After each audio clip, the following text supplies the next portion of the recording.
এখন তারেক জিয়া সামনে আসতেছে, ম্যাডামের অবস্থা যা, মনে আল্লাহ বিল্লাহ শুরু করবে। সুতরাং এখন যা আসবে, কোন জালেম যদি এখন আর এসে বসতে চায়, এই দেশের মানুষ অন্তত আর মানবে না।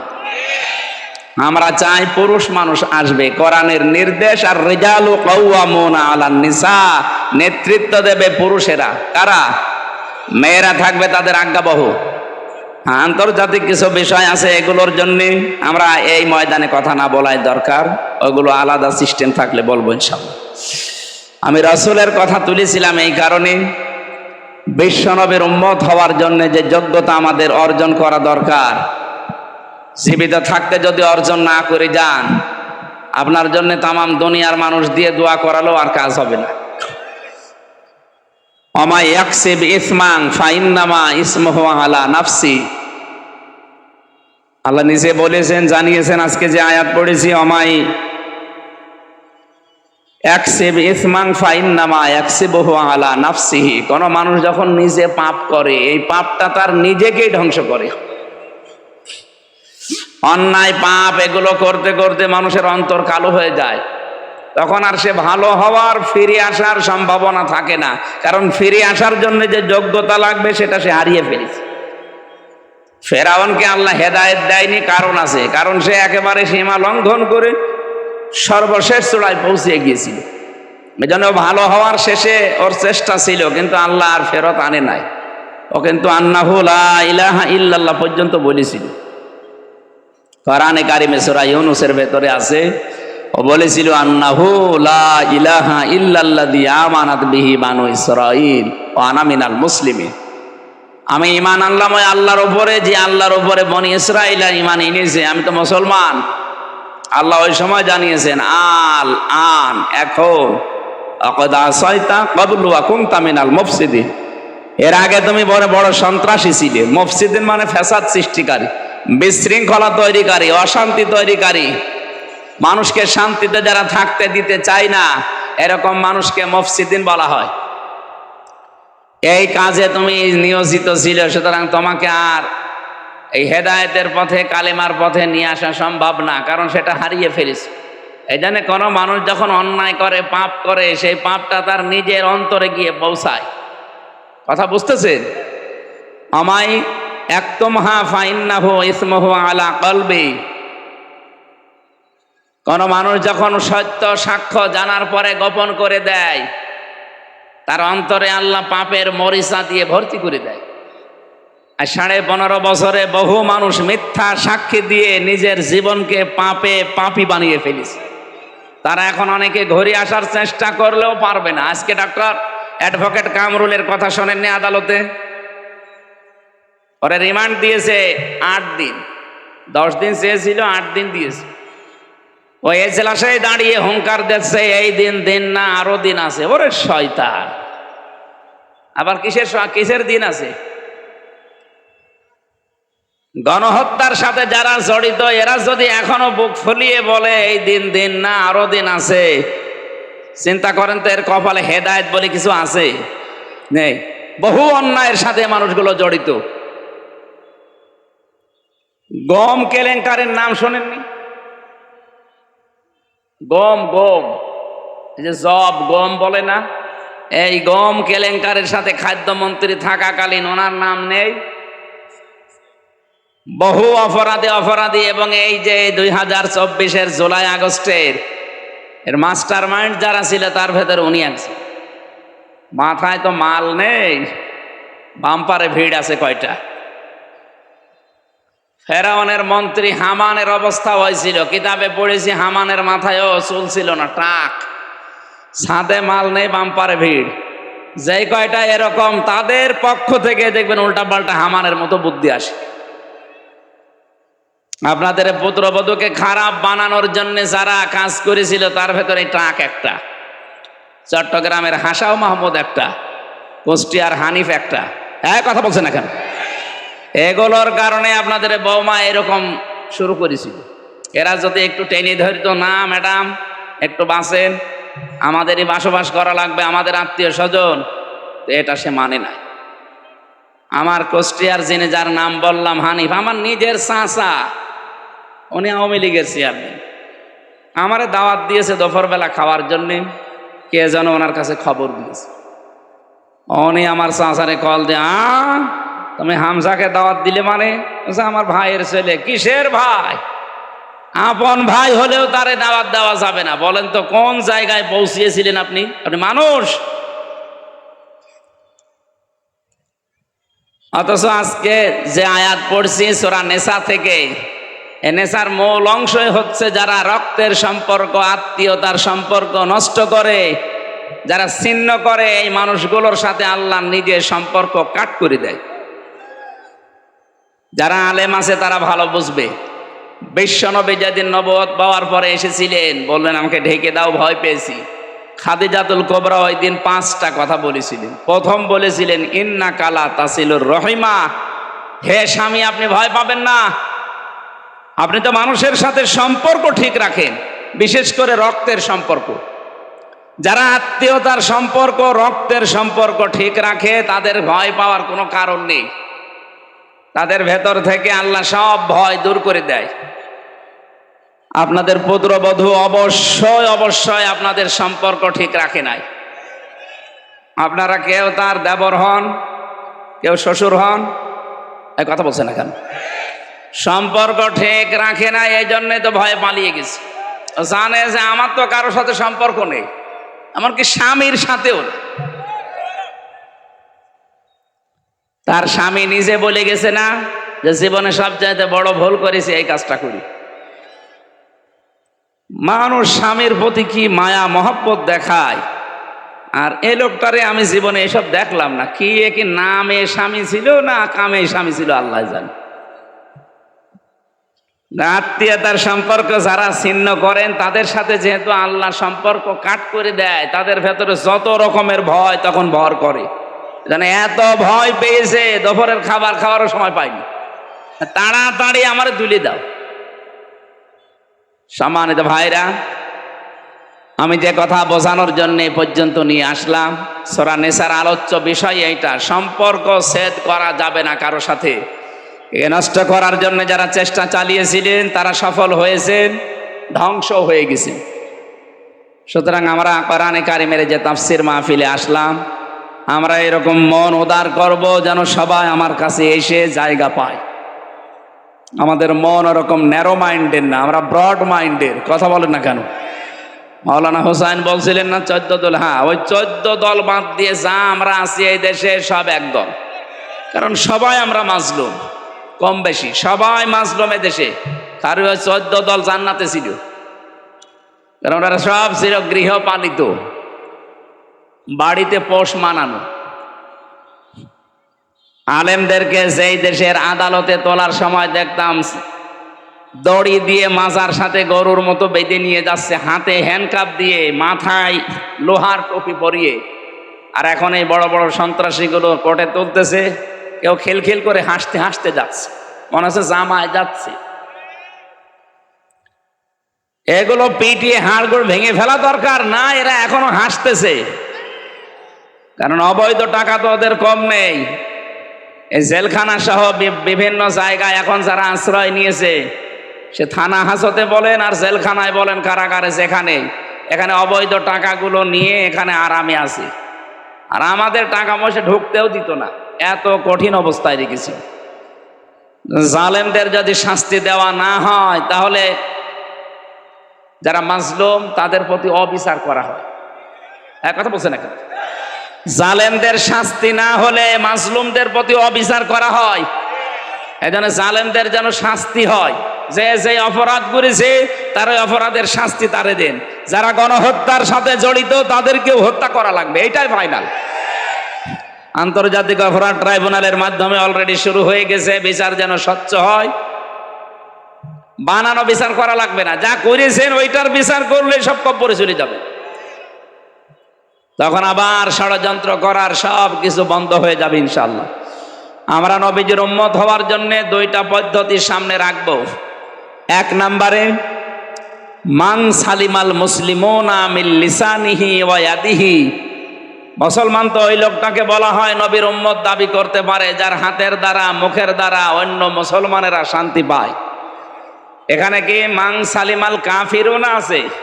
না, মাং সালিমাল মুসলিমুনা, যেই মুসলমানের হাতের দ্বারা মুখের দ্বারা মুসলমান শান্তি পায়। সুতরাং যারা কাফের, যারা মুশরিক, তারা মুসলমানের হাত থেকে 100% শান্তি পাবেন না, সেইটাই ফাইনাল।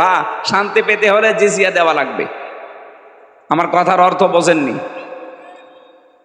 আমি ওইদিকে নাই গেলাম। হাত মানে শুধু এই হাত না, এটা ক্ষমতার হাত, আইনের হাত, প্রভাব প্রতিপত্তির হাত হতে পারে। এ সমস্ত হাত দিয়ে যেন কোনো মুসলমানের ক্ষতি না হয়। মুখ দিয়ে, মুখের এই কথা দিয়ে, মুখ মানে শুধু এই মুখ না, আরো বিভিন্ন রকমের মুখ আছে। মেয়ে যদি কারো বেরিয়ে যায়, বাবা মানুষকে কি বলে যে আমার মুখ দেখানোর আর কায়দা নেই। এই মুখ কি এই মুখ? বলেন কিসের মুখ? সম্মানের মুখ। বলেন বলেন। কেউ যদি কিছু অঘটন করে ফেলে, তার বাবা বলে আমার নাক কাটা গেল। নাক মানে এই নাক। কিসের নাক? সম্মানের নাক। সুতরাং মুখ মানে শুধু এই মুখ না, সম্মানের মুখ আছে বিভিন্ন রকমের। থানায় ওসি একজনকে ধরে পিটাচ্ছে, সেকেন্ড অফিসার। ওসি সাহেব যদি যে বলে ওই কি করিস, ওসি সাহেবের যে মুখের কথা, এই কথায় ওর উপরে অত্যাচার বন্ধ হয়ে যাওয়ার কথা। তাহলে এই জায়গায় ওসি সাহেবের হাত মানে এই হাত না, ওখানে হাত মানে ওনার মুখের যে সম্মান, কথাবার্তারা বের করেন, ওনার যে পাওয়ার আছে, চেয়ার আছে, ওইটা। সুতরাং আমার চেয়ার বলেন, আমার এই হাত বলেন, ক্ষমতার হাত বলেন, আইনের হাত বলেন, প্রভাব প্রতিপত্তির হাত বলেন, বংশের হাত বলেন, এলাকার একটা দাপট বলেন, সব কিছু দিয়ে যেন মুসলমানের ক্ষতি না হয়। মানে আমার হাতের দ্বারা, মুখের দ্বারা যদি মানুষ শান্তি পায়, তাহলে আমি নবীর উম্মত হিসাবে পরিগণিত হতে পারবো ইনশাআল্লাহ। আল্লাহ আমাদেরকে নবীর কাঙ্ক্ষিত উম্মত হওয়ার তৌফিক দিন। তেলাওয়াত করেছি সূরা নিসা থেকে 112 নম্বর আয়াত, একটা মাত্র আয়াত পড়েছি। আজকের আলোচনার বিষয় হচ্ছে তহমত। কি বললাম? এটা গীবতের চাইতেও খারাপ। গীবত করলে মায়ের সাথে জিনা করার গুনাহ হয়। আর তহমত দিলে কি হতে পারে আপনি বলেন তো? গীবত করলে যদি মায়ের সাথে জিনা করার গুনাহ হয়, তহমত দিলে কি হতে পারে? নবীজিকে জিজ্ঞাসা করা হচ্ছে, আতাদরুনা মাল গীবা, হে নবী গীবত কি? নবীজি বলেন, তোমার মুসলমান ভাইয়ের অনুপস্থিতিতে তার সম্পর্কে এমন কথা বলা যেটা শুনলে তার মন খারাপ হবে। এখন প্রশ্ন আসতে পারে, আপনি যে গীবত করেন উঠে? না, আমি গীবত করছি না। আমি যার কথা বলছি ও তো মুসলমান না, ও তো মুশরিক। যেই মানুষটা বলতে পারে যে ফসলে বরকত হলে মা দুর্গা গজে ছেড়ে এসেছে এই কারণে, সে মুসলমান থাকে কি করে? বলেন। এরকম মুসলমান যদি দাবি করে কেউ যে আমি মুসলমান, তাহলে এরকম মুসলমান আবু জেহেলও ছিল। আপনি কি মনে করেন আবু জেহেল আল্লাহ একজন আছে ও বিশ্বাস করতো না? হ্যাঁ করতো, আল্লাহ একজন আছে ও জানতো। এই জন্য কাবার চত্বর ধরে বদরের ময়দানে যাওয়ার আগে বলেছিল, কাবার মালিক তুমি আসো আমি জানি। বদরের ময়দানে যাচ্ছে আবু জেহেল, আবু জেহেল নিজে বলছে কাবার চত্বর দাঁড়িয়ে, ওই যে মুলতাজান নামক যে জায়গাটা, কাবার দরজা, ওখানে ধরে দোয়া করলে কবুল হয়ে যায়। ও দোয়াটা করেছে কিভাবে? হাদিস এটা বলছে, কাবার মালিক তুমি আসো আমি জানি, বদরের ময়দানে অস্ত্র নিয়ে যাচ্ছি যুদ্ধ করার জন্য মুহাম্মদের বিরুদ্ধে। সত্যের পক্ষে যে আছে তাকে তুমি বিজয় দিও। ওর দোয়াও কবুল হয়ে গেছে, কারণ সত্যের পক্ষে তো ছিল না, ছিল সত্যের পক্ষে যে ছিল আল্লাহ তার বিজয় দিয়ে দিয়েছে, আর ওর কথাও আল্লাহ শুনেছে। এবার আসেন দ্বিতীয় প্রশ্নে। আমি যে বললাম এই মানুষ মুসলমান নামধারী, অনেকে প্রশ্ন করে, হ্যাঁ উনি হাজী সাহেবা হজ করে এসেছে, আপনি মুশরিক বললেন মানে? আরে ভাই, ও তো হজ করেছে কয়বার, আর আবু জেহেল কাবা শরীফের সভাপতি ছিল। আলা ইন সাআলতাহুম মান খালাকাস সামাওয়াতি ওয়াল আরদা লা ইয়াকুলুনাল্লাহ। হে নবী, আপনি যদি আবু জেহেলকে জিজ্ঞাসা করেন আকাশ আর জমিন কে বানিয়েছে, ও বলবে আল্লাহ বানিয়েছে। এটা কোরআনের আয়াত। লা ইয়াকুলুনাল্লাহ, লামে তাকিদ নুনে সাকিলা, ও গ্যারান্টি দিয়ে বলবে কে বানিয়েছে, মানে আল্লাহ বানিয়েছে। তাহলে আবু জেহেল আল্লাহ একজন আছে বিশ্বাস করতো না করতো না? তারপরও সে কাফের মুশরিক। কারণ কি? ও আল্লাহর শক্তির সাথে অন্য শক্তিকে যোগ করত, আল্লাহর আইনের সাথে অন্য আইনকে যোগ করত, আল্লাহ যেটা পারে অন্য কেউ পারে বিশ্বাস করত। যেমন উনি করেছে, ফসলে বরকত হওয়ার পরে মানুষকে খুশি করার জন্য বলেই ফেলেছে মা দুর্গা গজে চড়িয়ে এসেছে, এই জন্য এবার ফসলের বরকত হয়েছে। এই কথাটা আবু জাহেলের কথা। এক কথা বলেন না কেন? সে লাত উজ্জা মানাতের হবলের পূজা করতো, আর এখন আমরা পূজা করছি মানুষ পূজা। সুতরাং ১৫০০ বছর আগে আবু জেহেলের কর্মকাণ্ডের সাথে এই ২৪ সালের কর্মকাণ্ড কারো যদি মিলে যায়, সে আর মুসলমান নেই, সে মুশরিক। আমি যে গীবত করছি আমি কোনো মুসলমানের না, তার এই কথাগুলো তুলে ধরলে আগামীতে কোনো মানুষ যেন আর মুশরিক না হয়। ৪ জায়গায় কথা তোলা জায়েজ আছে। যেই সন্তান, এই ভালো করে শুনবেন, যেই সন্তান সমর্থ থাকার পরও তার মা বাবার খেদমত করে না, তাদের খরচ দেয় না, সেই সন্তানের নাম ধরে কথা বলা জায়েজ আছে। এটা গীবত হবে না। কথা বুঝতেছেন?